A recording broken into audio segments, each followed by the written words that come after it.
আমি ইয়াসিন, পেশায় একজন সফটওয়্যার ইঞ্জিনিয়ার।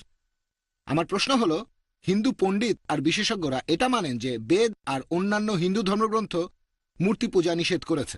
তবে প্রাথমিকভাবে অনেকের মন পরিণত থাকে না, তাই পূজার সময় মনোযোগের জন্য মূর্তির প্রয়োজন হয়। মন আধ্যাত্মিকতার উপরের স্তরে গেলে তখন মনোযোগের জন্য মূর্তির প্রয়োজন হয় না। আপনি কি বলবেন? ভাই, আপনি প্রশ্ন করলেন হিন্দু পণ্ডিত আর বিশেষজ্ঞরা এটা মানেন যে বেদ মূর্তি পূজার বিরুদ্ধে, সর্বশক্তিমান ঈশ্বরের মূর্তি বানানোর বিরুদ্ধে। তবে তারা যুক্তি দেয় প্রাথমিক অবস্থায় মন পরিণত থাকে না, তাই মনোযোগের জন্য মূর্তির প্রয়োজন হয়। পরবর্তীতে সচেতনতার উপরের স্তরে গেলে মূর্তির প্রয়োজন নেই। যদি এটাই যুক্তি হয় তাহলে আমি বলবো যে আমরা মুসলিমরা অলরেডি সচেতনতার উপরের স্তরে চলে গেছি। আমাদের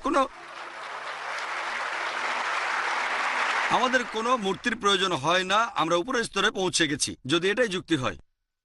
আসুন ভালো করে দেখি। একবার আমি আলোচনা করেছিলাম একজন স্বামীর সাথে, ইসকন থেকে হরে রাম হরে কৃষ্ণ, বোম্বেতে তাদের দেখবেন হরে রাম হরে কৃষ্ণ। তিনি আসলেন আইআরএফে, তার সাথে আলোচনা করলাম মূর্তি পূজা নিয়ে। তিনি আমাকে উদাহরণ দিলেন, ভাই জাকির, যখন আপনার ছেলে জিজ্ঞেস করবে যে কেন বজ্রপাত হয়, আপনি তাকে বলবেন যে ঠাকুরমা চাক্কি ঘোরাচ্ছে।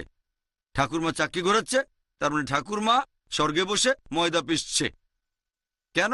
কারণ ছেলের বয়স কম, বুঝতে পারবে না, সেজন্য তাকে এটা বলবেন। একইভাবে অনেক মানুষ যেহেতু পরিণত না, তাই প্রথমে অনুমতি আছে, পরবর্তীতে পরিণত হয়ে গেলে মূর্তির অনুমতি নেই।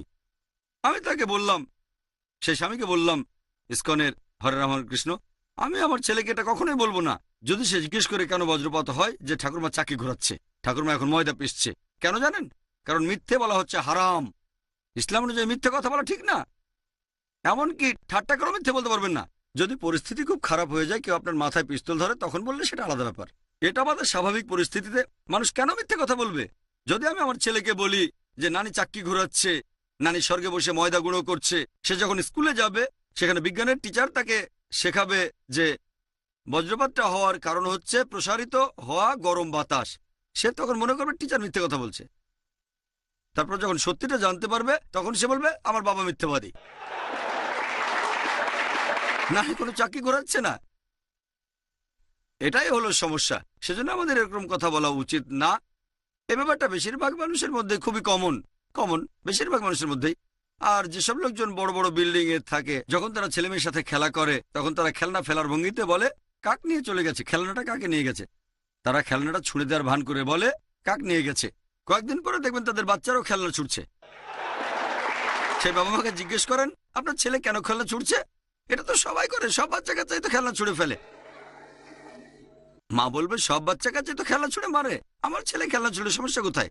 সব বাচ্চা কাচ্চা ছুঁড়ে মারে না, যে বাবা মা এটা করে থাকে তাদের বাচ্চারাও করে, কাক নিয়ে গেছে।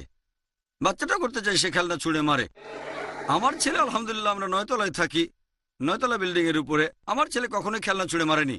কারণটা জানেন? আমি কখনোই তার সাথে এটা করিনি যে কাক নিয়ে গেছে। আপনি ভুল জিনিস শেখালে আপনার সন্তানও ভুল কাজটা করতে থাকবে। সবচেয়ে ভালো সঠিক কথাটা বলেন, সহজভাবে উত্তরটা বলেন, যেটা সে বুঝতে পারবে। আমরা জানি বাচ্চারা অনেক কিছু বুঝতে পারে না, উত্তরটা সহজ করে বলেন। তবে উত্তরটা যদি না জানেন, সাহস করে আপনাকে এই কথাটা বলতে হবে যে আমি জানি না। তবে এখনকার দিনের বেশিরভাগ বাচ্চা কাছে সহজ উত্তরটাই সন্তুষ্ট হয় না। যদি ছেলেকে বলেন আমি জানি না, ছেলে তখন প্রশ্ন করবে আব্বা কেন জানো না? এই জন্য আমাদের হোমওয়ার্ক করতে হবে, আমাদেরকে উত্তর খুঁজে বের করতে হবে। আমরা শিখতে পারবো, সন্তানরাও শিখতে পারবে। তবে কখনো মিথ্যে বলবেন না, আপনার সন্তানকে মিথ্যে কথা শিখিয়ে বড় করবেন না। অন্য পণ্ডিতদের সাথেও আমার আলোচনা হয়েছে, তারা আমাকে উদাহরণ দেয়, দেখেন জাকির ভাই, আমরা জানি যে বেদ মূর্তি পূজার বিরুদ্ধে, মূর্তি পূজা করা ঠিক না। তবে ধরেন ক্লাস 1-এ মনটা পরিণত থাকে না, সে সময় মূর্তি পূজা করা যায়। তবে গ্র্যাজুয়েট হয়ে গেলে তখন মূর্তির প্রয়োজন হয় না।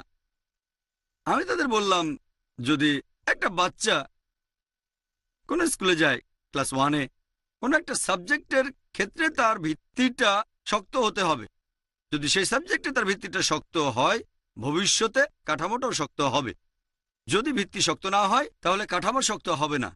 যদি কোনো টিচার শেখায় ক্লাস 1-এ অঙ্কের ক্লাসে 2 + 2 = 4 হয়, এরপরে পড়বে ক্লাস 3, 4, 5, এভাবে স্কুল পাস করবে, এরপরে গ্র্যাজুয়েট হবে। তারপরে যদি সে অঙ্কের উপর পিএইচডিও করে, তারপরও 2 + 2 সবসময় 4ই হবে। সে হয়তো শিখবে ত্রিকোণমিতি, অ্যালজেব্রা, লগারিদম, তবে অঙ্কের মূল ভিত্তি যোগের ক্ষেত্রে 2+2 সেটা একই থাকবে। যদি সেই টিচার ভুল কিছু শেখায়, 2+2=5 অথবা 2+2=6 ক্লাস 1-এ, সেক্ষেত্রে ছাত্র গ্র্যাজুয়েট হলে কি হবে? সেজন্য ভিত্তিটা অবশ্যই শক্ত হওয়া প্রয়োজন, মূল ভিত্তিটা সবসময় শক্ত হওয়া দরকার। এই বিশেষজ্ঞরা ভালো করে জানেন, তাদের ধর্মগ্রন্থ বেদের মূলনীতি হচ্ছে সর্বশক্তিমান ঈশ্বর সম্পর্কে, যে ঈশ্বরের কোনো প্রতিমূর্তি নেই, আপনারা ঈশ্বরের মূর্তি বানাতে পারবেন না, এটাই মূলনীতি। আমি তাদের জিজ্ঞেস করব, যদি জানেন যে আপনার ধর্মের অনুসারীরা ভুল কাজ করছে, আপনার দায়িত্ব তাদের শুধরে দেয়া।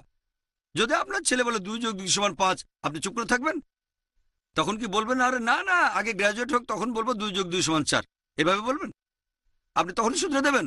গ্র্যাজুয়েট হওয়া পর্যন্ত অপেক্ষা করবেন না। আপনি যতটুকু ব্যাখ্যা করতে পারেন সেটা করেন। যদি তারা জানে যে বেদ মূর্তি পূজা করার বিরুদ্ধে, তাহলে লোকজনকে বলাটাও তাদের দায়িত্ব যে এটাই আমাদের ধর্মবিশ্বাসের মূলনীতি। এমনকি প্রাথমিক পর্যায়ে আপনারা মূর্তি ছাড়াই আল্লাহ সুবহানাহু ওয়া তাআলার উপাসনা করতে পারেন। আশা করি উত্তরটা পেয়েছেন।